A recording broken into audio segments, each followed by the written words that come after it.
Dear brothers and sisters in Islam and humanity, Assalamu alaikum wa rahmatullahi wa barakatuh. May the peace, mercy and blessings of Allah subhanahu wa ta'ala be on all of you. Welcome to the show, Ramadan, a date with Dr. Zakir.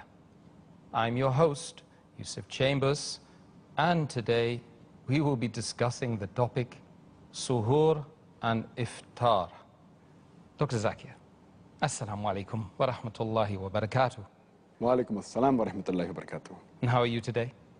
Fine, thank you, alhamdulillah. Alhamdulillah. I'd like to start the topic with an essential one.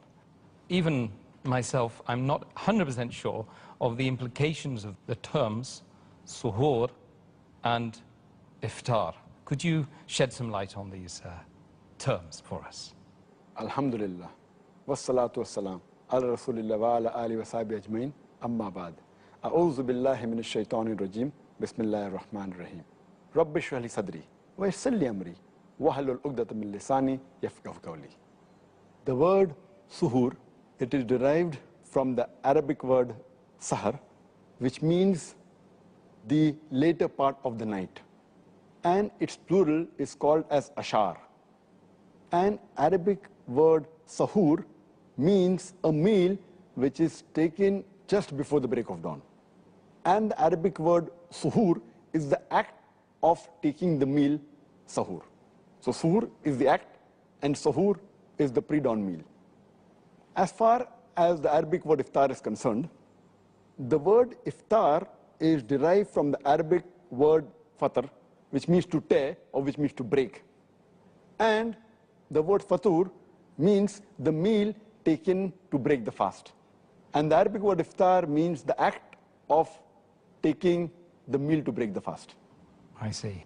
So Dr. Zakir, what is the significance of taking the suhoor, the pre-dawn meal?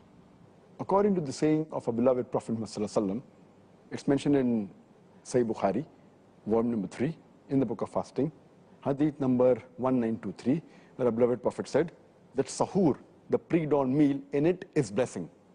It's mentioned in Sahih Muslim, volume number 2, in the book of fasting, hadith number 2413, that it's mentioned that the difference between the fasting of the Muslims and the people of the book, the Ahl Kitab, the Jews and Christian, is the taking of the sahur, the pre-dawn meal. So that is the act which differentiates between the fasting of the Muslims and the people of the book, the Jews and the Christians. It's mentioned in the Silsila As-Sayyah, volume number 3, hadith number 1045. Our beloved Prophet Muhammad said that blessings are found in 3 things. One is the Jama, that is a congregation. The 2 is At-Tarid, that's a sort of a food. And the 3rd is the sahur, the pre-dawn meal. A similar message is repeated in Silsila As-Sayyah, volume number 3, hadith number 1291, where our beloved Prophet said, blessings are in 2 things. One is sahur, and one is a just measurement, that is while weighing. And there are several hadith in which our beloved Prophet ﷺ, he is talking about sahur, that in it is blessing and it is better for the Muslim Ummah. It's also mentioned in Sahih Al-Jami, volume number 1, hadith number 3683. One of the Sahabas enters the house of the Prophet when he's having a suhoor, and the Prophet says that in the suhoor is a blessing, so do not leave it. And a similar message is given in Musnad Ahmad, where the Prophet said that suhoor is blessed, so do not leave it, even if you have a gulp of water. Because Allah and His angels, they send blessings on the person who has suhoor. And similar messages are given in several Sahih hadith, including Sunan Abu Dawud, volume number 2, hadith number 2337, where a person enters when the Prophet is having his suhoor, and the Prophet says that have suhoor, it is a blessing for you. And in the suhoor is a blessing. So there are various hadith talking about the blessings of suhoor. So it is a ni'mah. And the reason the Prophet always said that have suhoor, so that the people don't overburden themselves. Because when we fast, they should have the suhoor. So that, they don't overburden themselves and they have the proper fast. Okay, thank you very much for that answer, Dr. Zakir. Just a little question, or it could be just a clarification, regarding the historical significance from the Quran regarding suhoor, the pre-dawn meal. Before the Quran stipulated exactly how it should be taken, how did the Sahaba, the companions of the Prophet Muhammad sallallahu alaihi wasallam, start and begin the fast?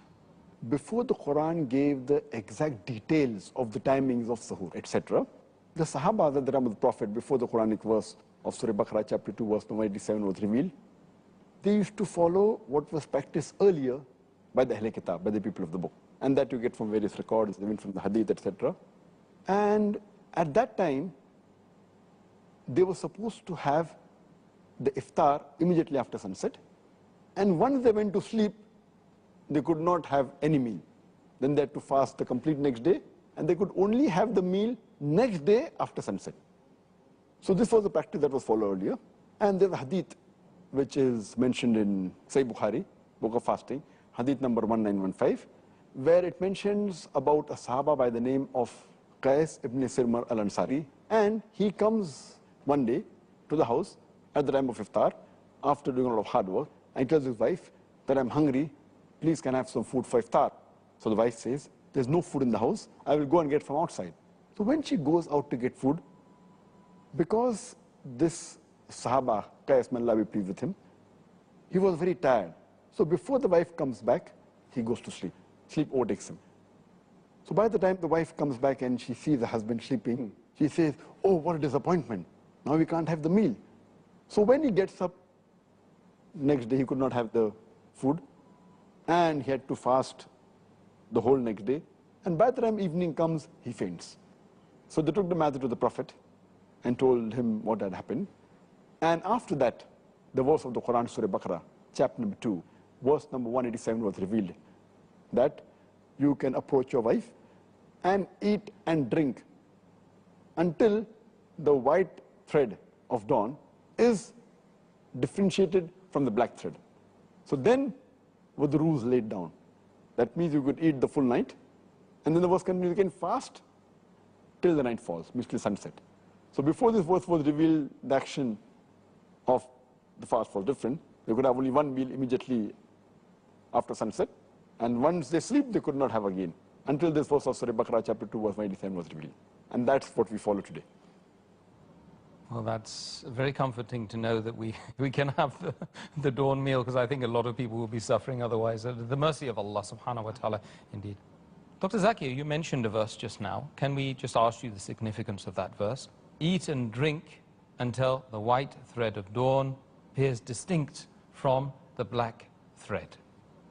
When this verse was revealed for the first time, Surah Baqarah chapter number 2, verse number 187, it said that eat and drink till the white thread you can differentiate from the black thread.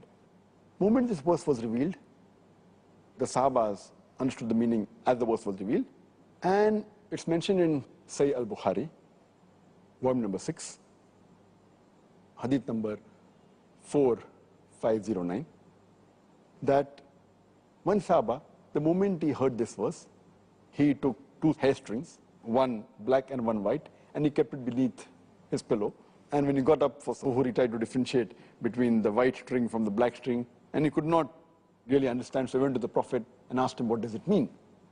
And another hadith that's mentioned in Sahih Bukhari, volume number 6, hadith number 4510, where it says that one Sahaba, he took two threads, one black thread and one white thread, and he tied it in his toes, in the legs, and he kept on eating until he can differentiate between these two threads. But when they went to the Prophet and asked, what does it mean that until you can differentiate the white thread from the black thread, then the Prophet made them understand that what it actually means is until you can differentiate the white thread of dawn, that means the light of dawn, from the black thread of night. And then the verse was revealed incomplete, and the word of dawn was revealed later on. First the verse was until you can differentiate the white thread from the black thread. Then Allah reveals in between white thread of dawn. So the complete verse then is revealed. So then it was made clear. And our beloved Prophet Muhammad, he explained the meaning of two fajr. And he said that the first Fajr is known as the false Fajr, where you see a vertical white streak of light, which is somewhat similar to the tail of a fox, but that is known as the false Fajr. And the second Fajr, which is the true Fajr, is when the redness of light, it spreads horizontally in the sky, which you can see it in the mountains and which reaches the houses and the streets. So that is the true Fajr, that is the break of dawn, when a person should stop eating at that time. And this is clarified further in the hadith of the Prophet Muhammad. It's mentioned in a Sahih hadith of Al-Bayhaqi, hadith number 8003, where the Prophet said, the first Fajr does not prohibit you from eating the food, and it does not make the Fajr prayer lawful.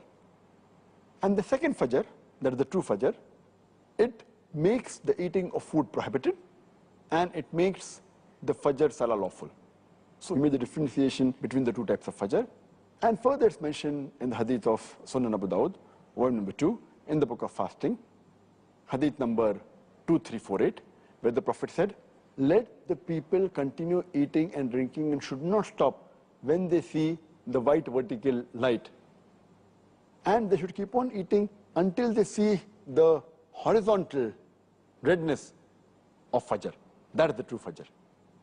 And it's further mentioned in Sahih Muslim, volume number 2, in the book of fasting, hadith number 2407 and 2408. Hazrat Aisha, may Allah be pleased with her, she said that let not the call of Bilal, may Allah be pleased with him, and the whiteness of the first Fajr deceive the people, and let them not stop eating. That means they can continue eating. And there's another hadith which says that let not the call of Hazrat Bilal deceive you. Continue eating until you hear the call of Maktoum. So this actually is the complete meaning of the Quranic verse, that you can eat until the white thread of dawn becomes distinct from the black thread of night. Thank you very much for the answer. Dear brothers and sisters, inshallah, we'll meet soon after a short break. It is Ramadan. Dear brothers and sisters in Islam and humanity, Assalamu alaikum. Welcome back to the show, Ramadan, a date with Dr. Zakir. I'm your host, Yusuf Chambers. Today, we are discussing the topic, Suhoor and Iftar. Dr. Zakir, is there any specific time for taking the Suhoor mentioned in the Sunnah of the Prophet Muhammad sallallahu alaihi wasallam? As far as the Suhoor is concerned, Suhoor is the pre-dawn meal. It can be taken any time from midnight up to just before the break of dawn. And as the Quran says, which I mentioned earlier, in Surah Baqarah, chapter number 2, verse number 187, eat and drink until the white thread of dawn appears to you distinct from the black thread. So you can have the Suhoor anytime from midnight up to the break of dawn. But according to the Sunnah of the Prophet, it is preferable to delay the Suhoor as late as possible, and just before the break of dawn. That is preferable. And there are various hadith mentioning about that. There's a hadith which is mentioned in Musannaf Ibn Shaybah, hadith number 9057, where a man tells Ibn Abbas, may Allah be pleased with him, that he had the Suhoor till he doubted it was the break of dawn. The moment he had a doubt it was break of dawn, he stopped. So Ibn Abbas, may Allah be pleased with him, he said that keep on having the meal until a doubt is clarified that the dawn has broken. Prophet Muhammad, peace be upon him, said, it's mentioned in Sahih Bukhari, volume number 3, in the book of fasting, hadith number 1921, Zayd bin Thabit, may Allah be pleased with him, he said that after he had Suhoor with the Prophet, he went for Salah, and then he asked the Prophet, what is the time difference between the Suhoor and the Adhan? So the Prophet replied, it is equal to the time required to recite 50 verses of the Quran.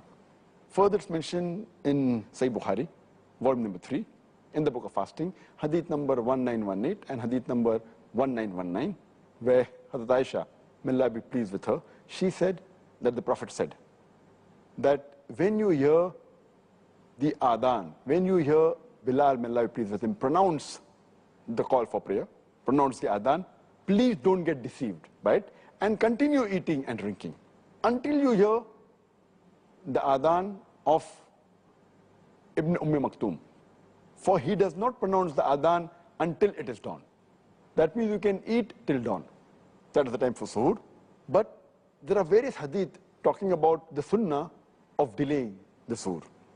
It's mentioned in Sahih Jami, volume number 1, hadith number 2835, where a beloved Prophet ﷺ said that you should hasten in breaking the fast and delay in having the suhoor. It's further mentioned in a Sahih hadith of Al-Bayhaqi, hadith number 8127, that the Sahabas, they were the first to break their fast and they were the last to do their suhoor. Further it's mentioned in a Sahih hadith of Al-Bayhaqi, hadith number 8125, in which Prophet ﷺ said that we prophets have been commanded that we should be the first to break the fast and the last to take the suhoor and place our right hand over the left when we offer salah. So based on these ahadith, it shows that suhoor can be had from any time between midnight to the break of dawn, but it is preferable delaying your suhoor. Dr. Zakir, is it allowed for one to eat and drink even when the mu'adhin announces the call to prayer for Fajr? Is it allowed to eat and drink? Some people, I'm not sure whether it's correct or not, but some people believe that you can eat and drink all the way up to the Fajr Adhan and beyond. I'm aware that there are some Muslims who believe that you can eat and drink until the Fajr Adhan ends. And there are some people who, when they can hear various adhan of different mosques from their house, they wait till they hear the end of the last adhan. So if they can hear 5, 6 adhan, they wait till the last adhan ends, till that time they eat and drink. In fact, this is not proved from any of the hadith of the Prophet.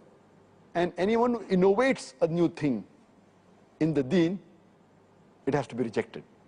It's mentioned in the hadith of Sahih Bukhari, volume number 3, hadith number 2697, that anyone who innovates a new thing in the deen, it has to be rejected.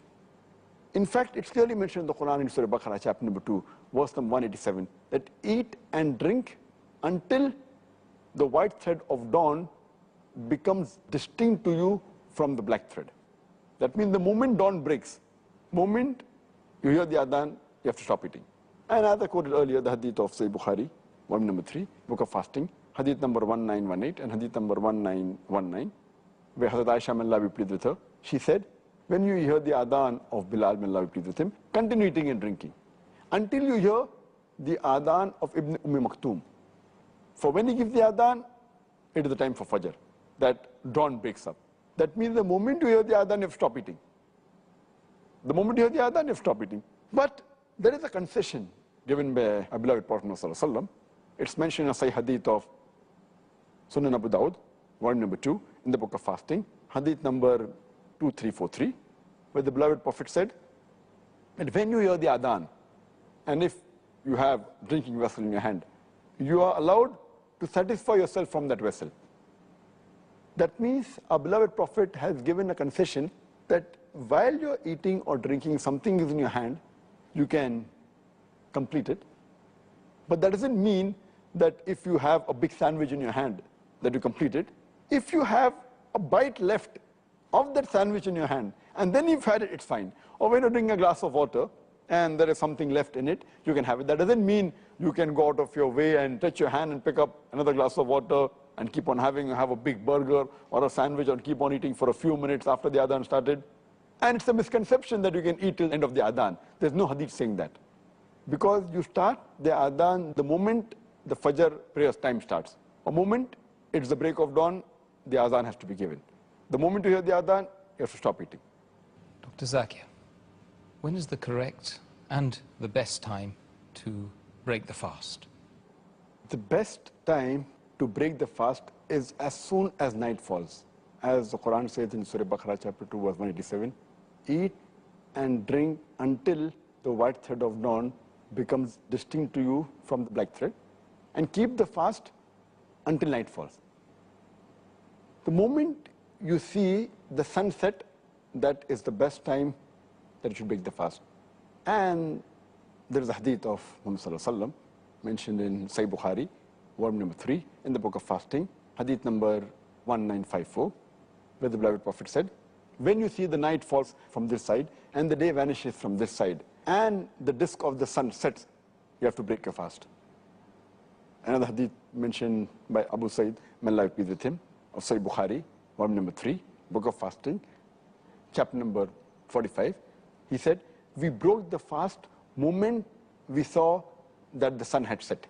And our beloved Prophet, Muhammad Sallallahu Alaihi Wasallam, as I mentioned earlier, it's mentioned in Sahih Jami, volume number 1, hadith number 2835, that the beloved Prophet said that you should hasten in breaking your fast and you should delay your suhoor. It's mentioned in Sahih Hadith of Al-Bayhaqi, hadith number 8127, that the Sahabas, the companions of the Prophet, they were the first to break the fast and they were the last to have the suhoor. It's also mentioned in Al-Bayhaqi, hadith number 8125, that Prophet Muhammad said that we prophets have been commanded that we have to hasten in breaking our fast and delay our suhoor and keep the right hand over the left while offering salah. There are various other hadith which specifically mention that we have to hasten the breaking of the fast. It's mentioned in Sahih Bukhari, volume number 3, in the book of fasting, hadith number 1957, that our beloved Prophet said that my people will be on the right path till the time they hasten in breaking their fast. It's further mentioned in Sahih Ibn Hibban, volume number 8, hadith number 3510, where the beloved Prophet ﷺ said that my people will be on the sunnah till the time they do not wait for the stars to break the fast. Our beloved Prophet ﷺ also said, it's mentioned in Sahih Ibn Hibban, hadith number 3509, that the beloved Prophet said that my religion will be seen till the time my people, they hasten in breaking the fast and not do like the Jews and Christians who delay the fast. So based on all this Sahih hadith, we have to realize that we have to break the fast as early as possible. It is the best. Immediately after the sun sets. Dr. Zakir, in difference to what you've said, there are some people who delay the breaking of the fast and the Maghrib prayer on the premise that they don't believe the sun has completely set and on the basis that they believe it's always better to be on the safe side. Is this a correct logic? There are a large number of Muslims who they want to be safe and they delay the breaking of the fast. Even though the sun has set, they said, let's wait for about 3 or 4 minutes, then we'll break. Because they want to be careful, because there's a hadith of a beloved Prophet ﷺ, it's mentioned in Sahih al-Targhib, hadith number 991, where the Prophet, he speaks about his dream, that he has a dream, and he's taken up, and there he hears the sound of people howling. And he asks that, who are these people? These are the people in hellfire. Then he's taken to another corner, and he sees that people are hung from the hamstring, and the corner of the mouths are torn, and there is blood dripping. So he asks that, who are these people? So the replies, these are the people who broke their fast early. So based on this hadith, that if a person breaks the fast early, he'll be hung from the hamstring, and his mouth will be torn, and there'll be dripping of blood. People go out of their way to take a precaution, and they delay by 4 or 5 minutes. Now this is against the sunnah. Breaking early is wrong, but delaying it is also wrong.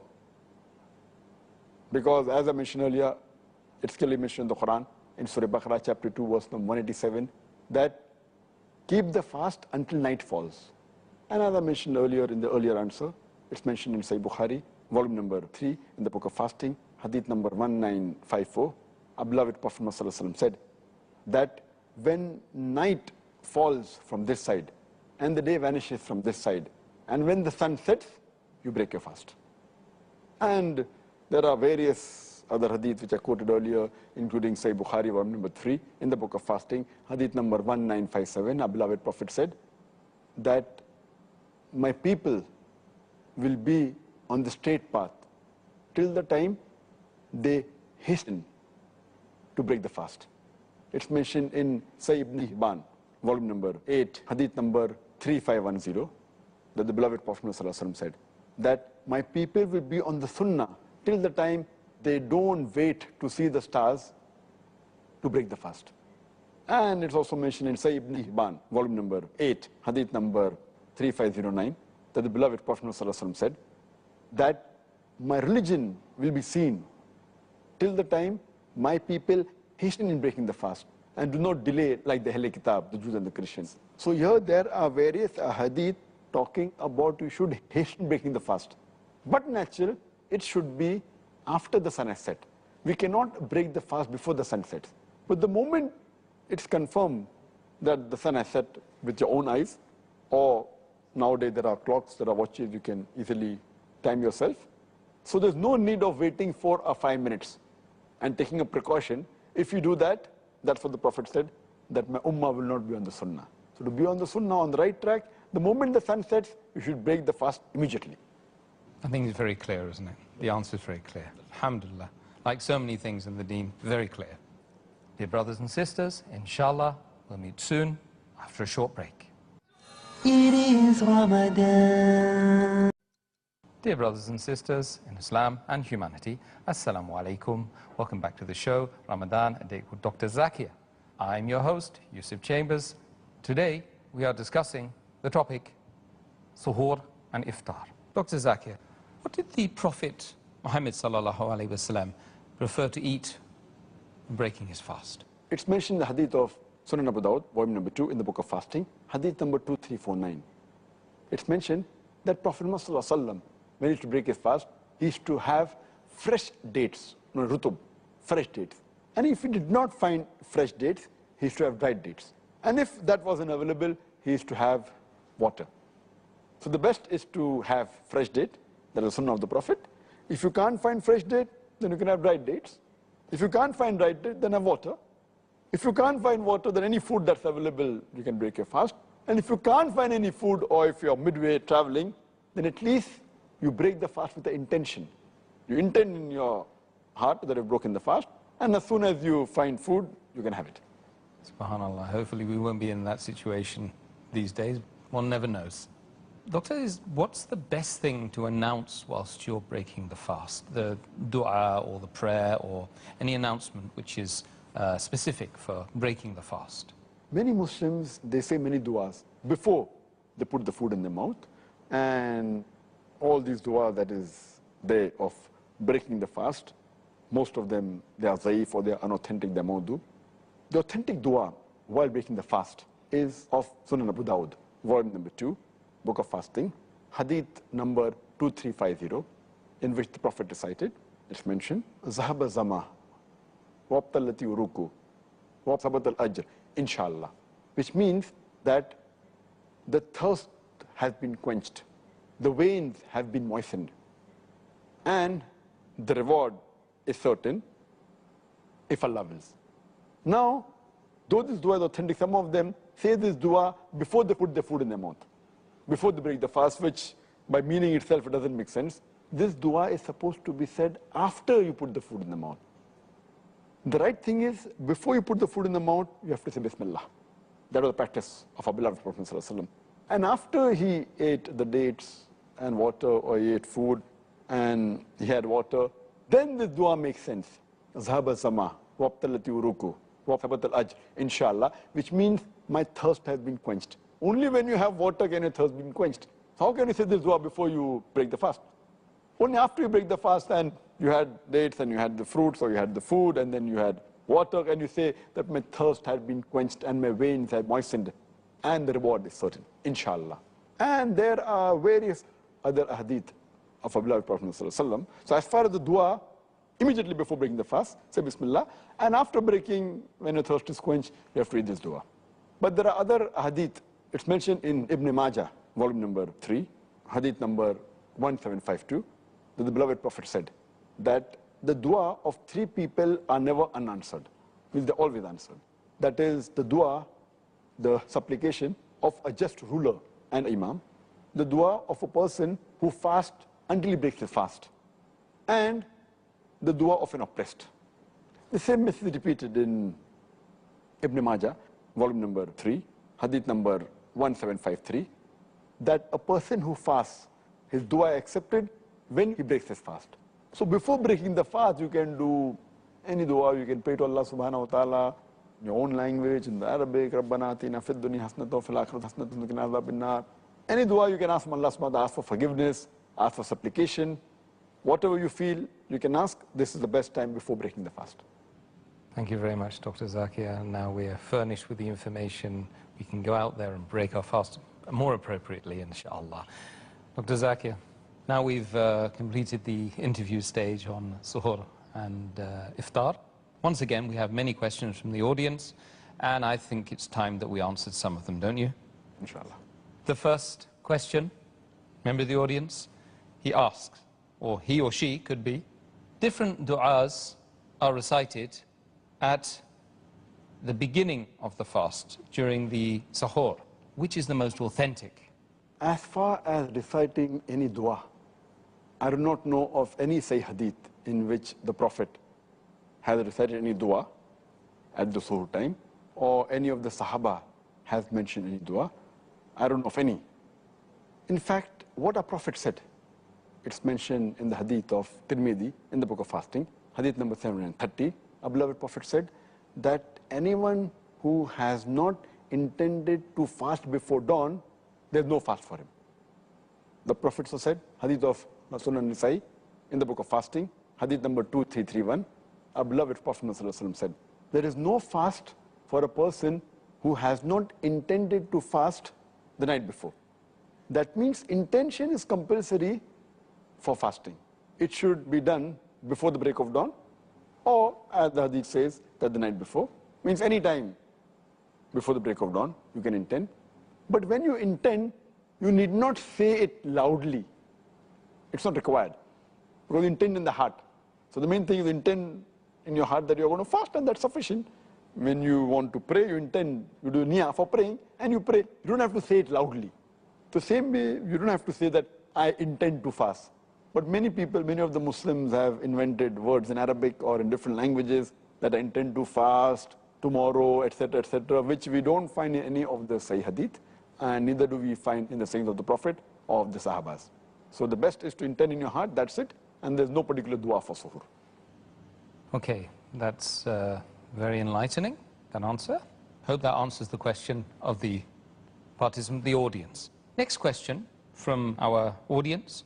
If a person has the intention of waking for the suhoor, but unfortunately he or she doesn't manage to wake up, is his or her fast still accepted? If a person before sleeping has the intention of fasting tomorrow, and he had the intention of getting up for suhoor, but could not get up for suhoor because he overslept, etc., having suhoor is not fard, it's a sunnah. Our beloved Prophet said in Sahih Bukhari, volume number 3 in the book of fasting, hadith number 1923, he said that in the suhoor is a blessing. It's a sunnah, recommended sunnah, but if a person oversleeps, it's not a fard to have suhoor, because he had the intention of getting up, he had the intention to fast, his fast will be accepted.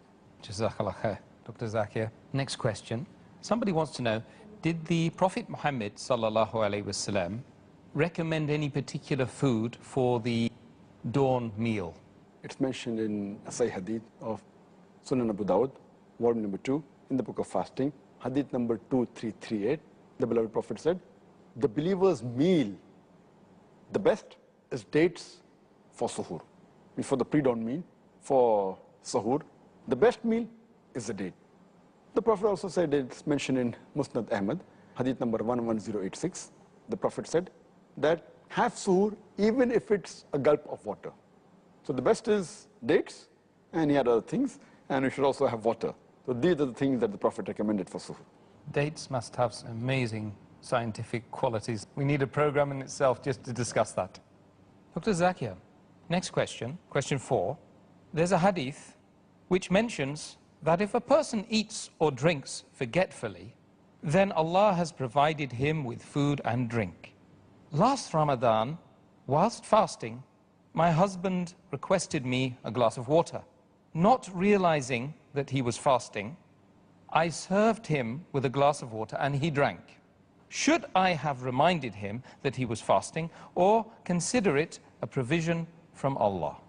The question has rightly mentioned that the beloved Prophet ﷺ, he has mentioned in Sahih Bukhari, volume number 3, in the book of fasting, hadith number 1933, the beloved Prophet said that if a person unintentionally, out of forgetfulness, while fasting, has something to eat or drink, he should complete his fast.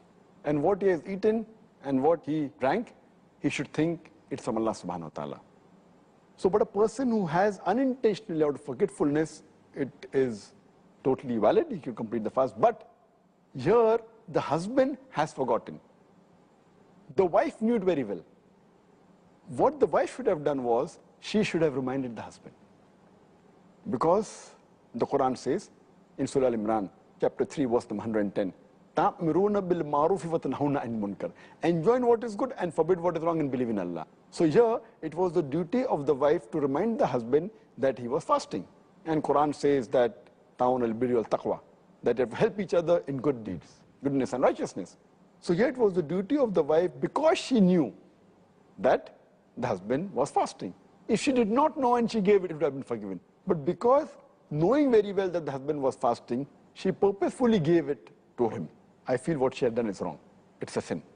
But as far as the husband is concerned, he asked for water not knowing that he was fasting. His fast would be accepted, it would be completed, and that's the provision of Allah. But she should have reminded him. So she's at fault, the husband is not at fault. Jazakallah khair for the answer, Dr. Zakir. Another question, we're racing through them now. We've got so many questions, subhanAllah. How do we calculate the time of suhoor and iftar in countries which have no distinction between night and day? As far as those countries or those cities which have very long days or short days, or very long nights or short nights, as long as there is clear distinction between day and night, where you can come to know the sunset and sunrise, in these countries they have to observe the same rules of fasting, right from dawn up to sunset. And after sunset, up to the time of dawn, they can eat and drink and approach their wife. But in those countries and those places where there's no distinction between the day and night, where you can't come to know when does the sun rise, when does the sun set, or you have day for days together for more than 24 hours, or you have night for night together, for more than 24 hours. In these places, they should follow the timing of the city or the country which is closest to them, which has a clear distinction between day and night. Okay, that's very, very clear, isn't it? Dear brothers and sisters, inshallah, we'll meet soon after a short break. It is Ramadan. Dear brothers and sisters in Islam and humanity, Assalamu alaikum. Welcome back to the show, Ramadan, a date with Dr. Zakir. I'm your host, Yusuf Chambers. Today, we are discussing the topic, suhoor and iftar. Dr. Zakir, next question. Question 6. If a person is fasting and traveling long distance in a plane and is midway to his destination, should he break his fast according to the time of origin or the time at destination, as there is a difference between the two of several hours? This normally happens, and I do keep on traveling during Ramadan quite often in planes, and this is a common problem, and people not aware of the Sharia, of the ruling. Many of them say, oh, I will break the fast according to the time of origin, some say time of destination, and there's a big confusion between most of the travelers. But the right ruling is that, as Allah says in the Quran, in Surah Baqarah chapter 2, verse number 187, that fast until night appears. Another beloved Prophet said in Sahih Bukhari, volume number 3, book of fasting, hadith number 1954, that until the sun sets. So when a person is traveling in a plane, it is very easy. He should just slide the window up and see the sun. The moment the sun sets, he can break his fast. He should not bother what is the time of the origin, what is the time at the destination.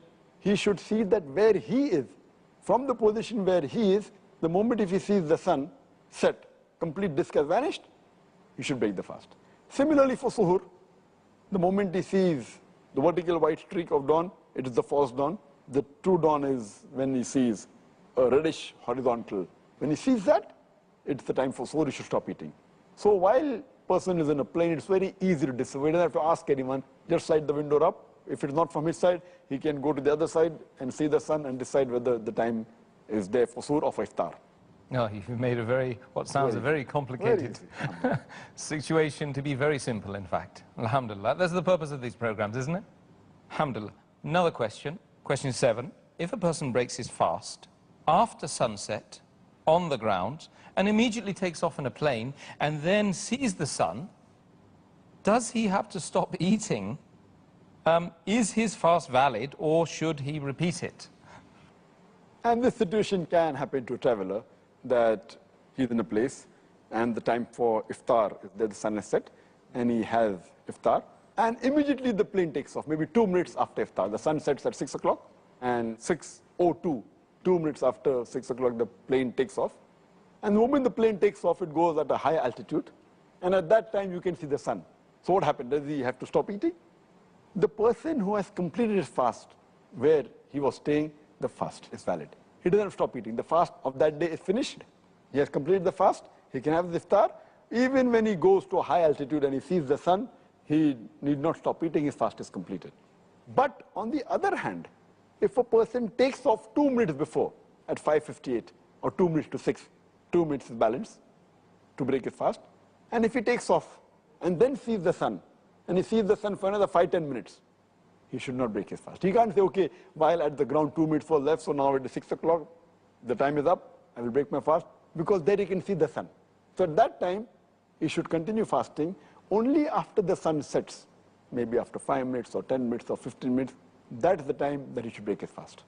And similarly, while traveling in a plane, if suppose the pilot is there and the sun can be seen, the pilot should not take the plane down so that you can break the fast early. But if there's a technical problem and you have to change the altitude and come down, and if the sun sets for the person in the plane, then they can break the fast. Jazakallah khair, Dr. Zakir. Next question. I can hear 2 adhans from different mosques, and the timing of both the adhans differ by a few minutes. When should I break fast? At the first or second adhan? As far as breaking of the fast is concerned, the 2 adhans, and both the time differ, you have to find out that which of the 2 muaddin mentions the adhan, pronounces the adhan at the right time. The right time is when the sun sets. As the beloved Prophet Muhammad said, it's mentioned in Sahih Bukhari, volume number 3, in the book of fasting, hadith number 1954, that when the night comes from this side, and the day vanishes from this side, and the sun sets, that's the time if you break the fast.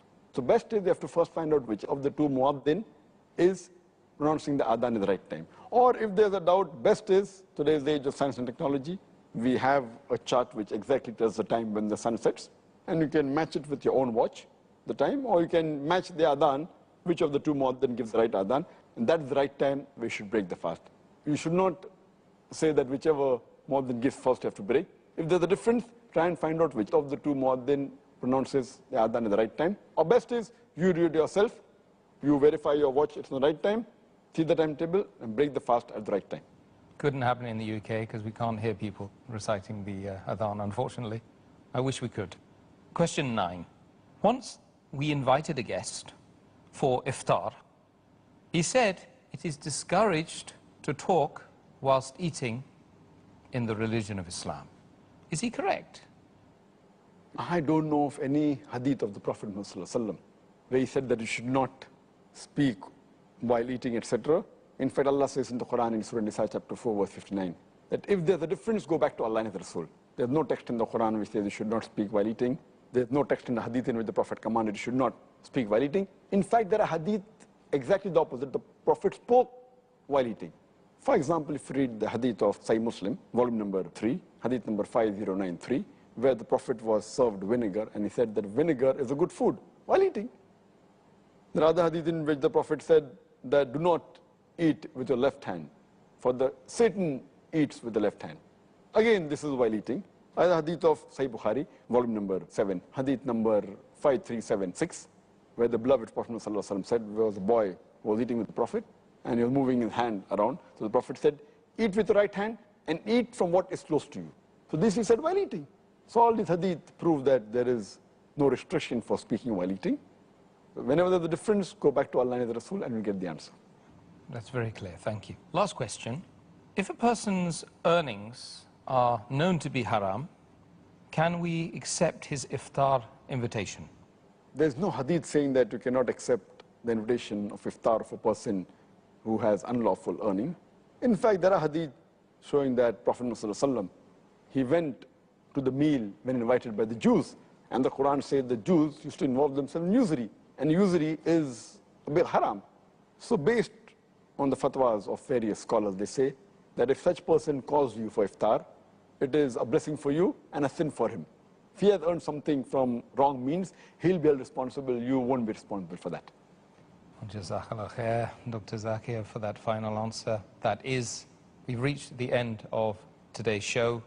We've been talking, of course, about suhoor and iftar.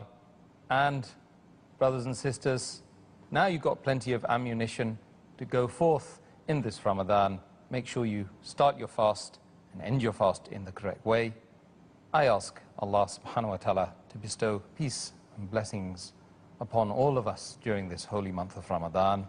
And I would ask you to join us tomorrow, same time, when we will be discussing the objectives of fasting.